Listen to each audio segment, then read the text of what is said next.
ICs to the surfaces. It'll also make it easier to remove when the time comes. Now this balancer is from Pioneer and is an upgrade compared to the factory piece. Sealing up the bottom end is a Felpro multi-piece oil pan gasket. We'll spray the cork with more high-tack gasket sealant and drop them on the pan rail. Silicone needs to be applied where the gasket brake lines are to prevent leaks. Now the front end seal can be laid in position. It has locators that secure it to the timing cover. The rear end seal goes on the oil pan and is secured the same way. And the pan drops on and is secured with more ARPs.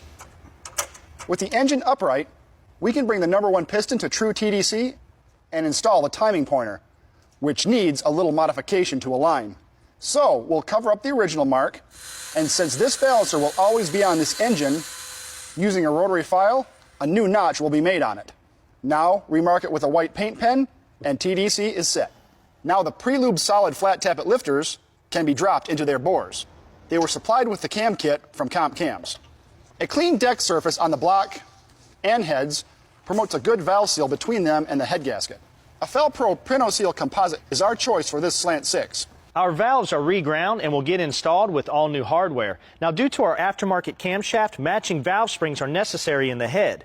These came with the cam kit and are designed to work with our increased lift and duration. We'll slick the valve stems up with Royal Purple assembly lube before sliding them into the guides. Now the new seal can go on, and right behind it is the spring and retainer. Making this job easy is our Goodson pneumatic spring compressor. With the locks installed, this assembly is wrapped up. Oh, there you go. There's no need for high-dollar fasteners to retain the cylinder head on this engine.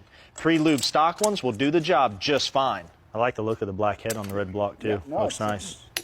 They get torqued in 3 steps from the center out to 70 foot-pounds. The push rods are a solid design that do not direct oil to the rocker arms.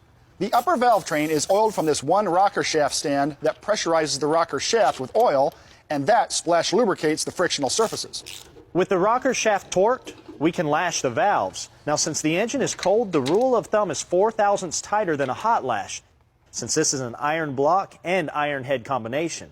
The final is 8 thousandths on the intake, 10 thousandths on the exhaust. Perfect. A Spectre stamped steel chrome valve cover is the crowning jewel to this leaning tower of not a lot of power.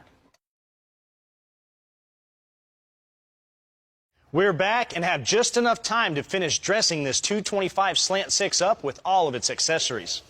Letting the engine exhale is a super comp header with an 1.5"